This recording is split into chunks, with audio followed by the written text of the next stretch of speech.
anybody want to be a superintendent right now, the way education's going these days. It's not like this glamorous job. Honestly, I feel like I'm the right guy at this right point in time just to build positive relationships with our community, build positive relationships with our 14 schools, and just work with our school board to just continue doing some positive things here in Anderson 1. And where did you grow up? Let me know a little about you. So I grew up in Lexington, South Carolina, right outside of Columbia. I graduated from Lexington High School and then came to the upstate when I attended Clemson University. And what did you major in education, obviously? I got there eventually. Eventually. Well, tell me about your path to education then. So I started off as an engineering major. I was a strong math student, loved math and sciences growing up. Went to Clemson, thought I was going to be an engineer of some sort. Just didn't love it. I actually started I was a Young Life leader at Pendleton High School. Started doing some math tutoring there. Took an education elective class with a friend of mine, and was assigned to drive out to Wren High School doing some math tutoring, and ended up changing my major to be a math teacher. And that's how I got in Anderson 1. I actually ended up student teaching at Wren High School, and then that kind of got my foot in the door to get here to Anderson 1. So you taught, where all have you taught since then? So when I first graduated from Clemson, it was one of those bad budget years that, so even as a math teacher, there were no jobs available in Anderson 1. Now if you're a math teacher, certified math teacher, you can pick and choose where you want to teach, and oftentimes pick and choose what you want to teach. But there wasn't anything available in Anderson 1. I ended up teaching in Greenville County at Tanglewood Middle School my first year teaching. Loved it. I actually still have some relationships with a couple of students that were in my first class 20-something years ago. Then after my first year teaching, Mr. Binnicker, who was the principal at Wren at the time, let me know there was a math opening, and was blessed to get a job teaching math at Wren High School. And then I taught there for 5 years, so I was 6 years a math teacher. And while I was at Wren, I was also over student government. Also coached tennis for a couple years, and I coached basketball with Fran Campbell. I was his JV coach for a couple years, and at that time we were in 4A with some bigger schools, and we actually had a C team, a 9th grade team that I helped coach. And what was attractive to you about this district, since you know? So one of the reasons I've always loved being in Anderson 1 is just the supportive family atmosphere. Even when I was a math tutor from Clemson University, the way that the teachers took me under their wing and took care of me, and then when I was student teaching, I had several people in the math department just always looking out for me. The way that even when I wasn't able to get hired in Anderson 1 during my first year teaching, people from Wren were staying in touch with me, asking if I was having a good year, did I need anything, sharing materials with me. Then when I was blessed to come back to Wren, I was getting married, and some of the more veteran teachers took my wife and I under their wing. I remember the Harrison family.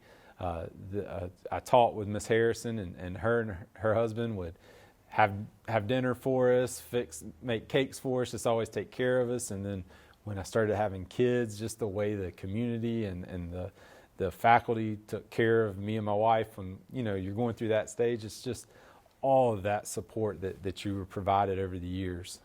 As I started pursuing leadership, the way that people like Mr. Havard, who was a former superintendent, Mr. Binnicker, superintendent now, just poured into me to give me opportunities to get leadership experience. Miss Harrison, who was an assistant superintendent, would allow me to go with her to meetings in Columbia, just to get connected and grow as a leader, to help me be prepared for hopefully taking this next step. Yeah, what is it about the administrative side that was attractive to you? Well, I thought I was going to be a high school basketball coach when I was teaching math, and then as I got into doing some things with student government, the district was had a partnership with Clemson at the time. I was able to get my master's through Clemson with a cohort we were doing here in Anderson 1, and Mr. Binnicker and one of our assistant principals at the time, Mr. Coyne, just encouraged me to take that opportunity and see how it would fit. And then as I was involved with student government, being in charge of some of the bigger things we would do at Wren High School at that time, organizing different events, partnering with the community, getting to know people, coaching, and just I really just had an affinity for leading people and building relationships with folks. Then as I had a couple of student teachers, helping them grow, mentoring them was something I enjoyed. And then as I transitioned into the role of assistant principal, I just really felt like it was a good fit for me in that role of school leadership. Do you think, having been a coach, somebody who was involved in extracurricular activities, and a teacher is better prepared you to be a superintendent? Oh yeah, it helps you. I was involved with athletics, so I learned how that works. Being involved with student government was something that helped me understand like the student activity side. I got to be, I was able to teach and be an assistant principal at the middle school level for a year, so learning how middle school worked. I was always connected with fine arts growing up.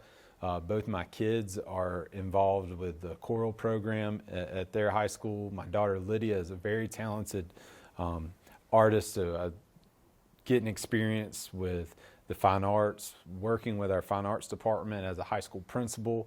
So you academics, the instructional standards are so important, but you also have kids that love these other avenues that they need to be a part of.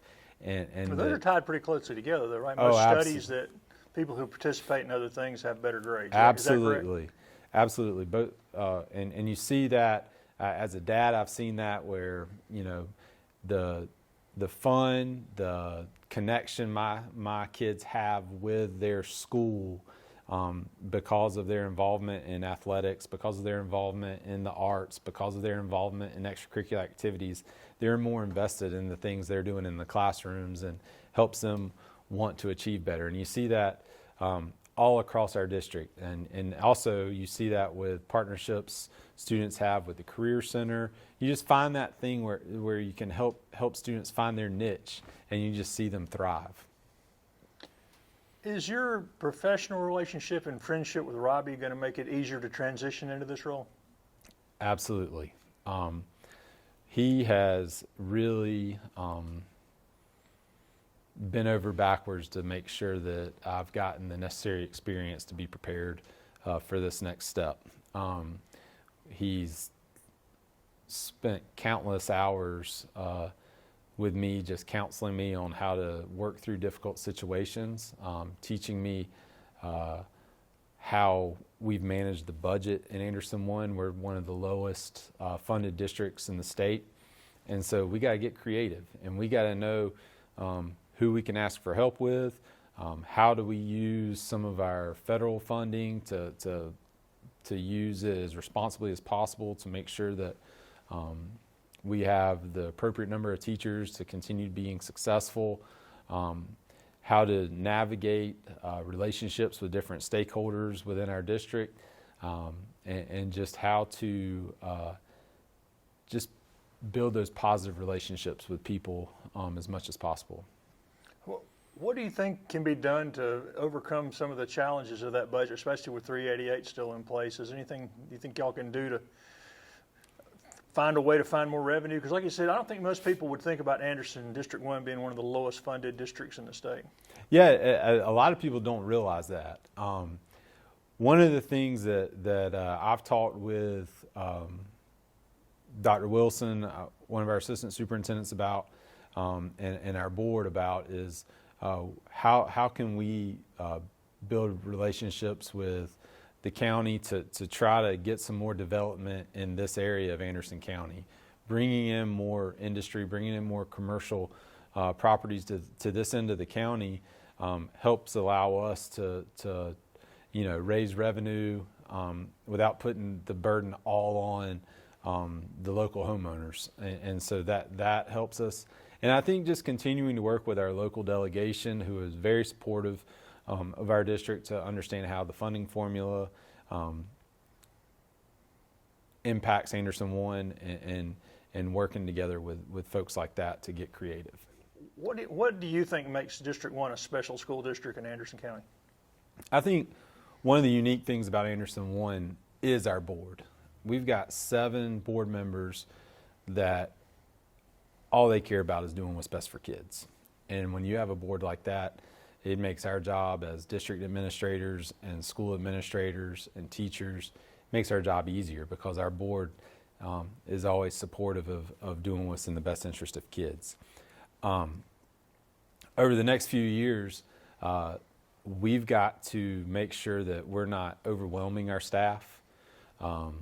We've got a lot of things that get thrown at public education that the state wants us to take care of and put on our plates. And a lot of that's good stuff, but we got to make sure we're not overwhelming people. And when I say that is, we've got new standards coming to us for English and math and science. So teachers have to have time to get comfortable with the new curriculum, because then that in turn is going to new assessments that the state's going to have. So we want to make sure that our teachers are prepared to teach what they're being expected to teach. One of the hot button topics is letters training for our elementary teachers, making sure that they have time to do that without monopolizing all their planning time, so that they can still continue to be high achieving teachers, continue to do what's necessary for their students, while not getting overwhelmed with the professional development obligations that they have. But we've already started that process. We've had good feedback from the plan that we were rolling out. So I think that's a something we need to worry about and focus on.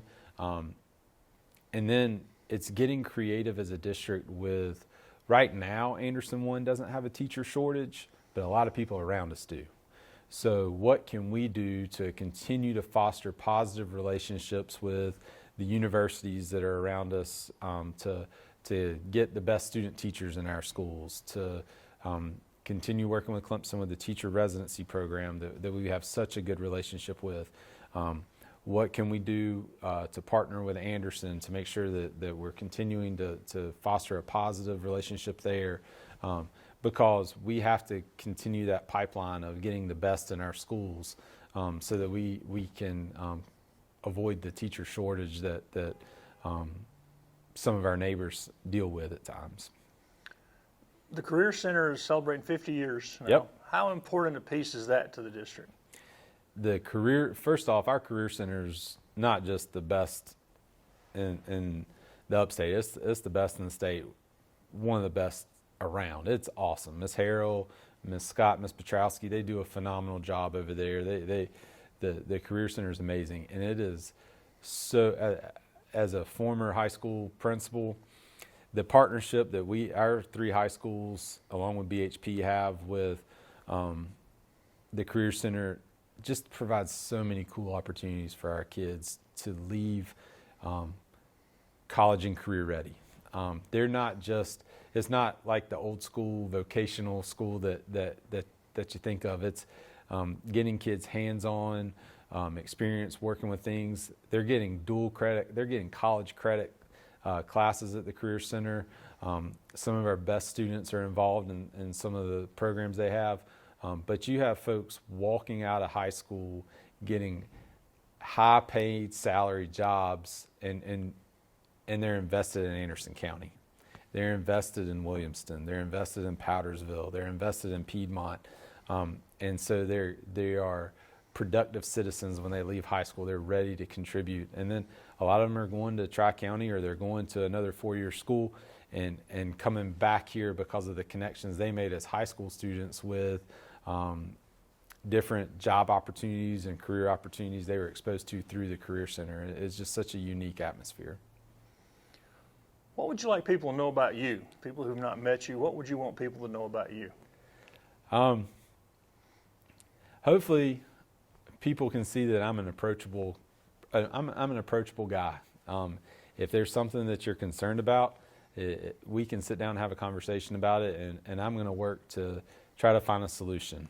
I'm a collaborative person. I believe in working together as a team. I'm not going to go rogue and lock myself in my office and make decisions and issue mandates. We're going to make decisions collaboratively with our leadership team here at the district office, but I want input from teachers. I want input from school administrators. I want input from our support staff. I want input from parents.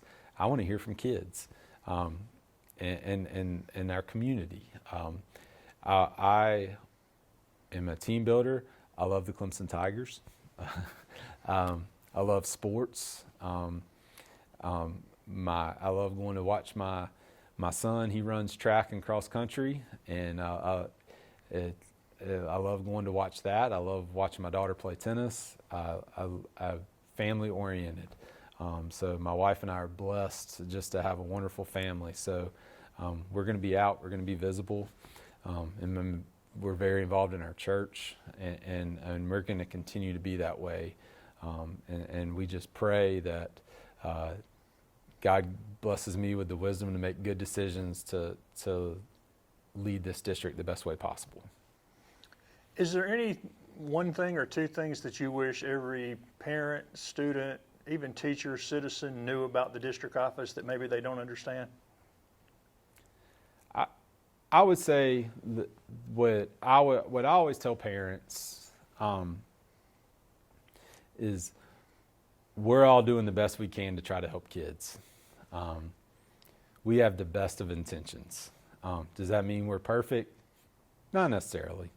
But we're doing the best we can.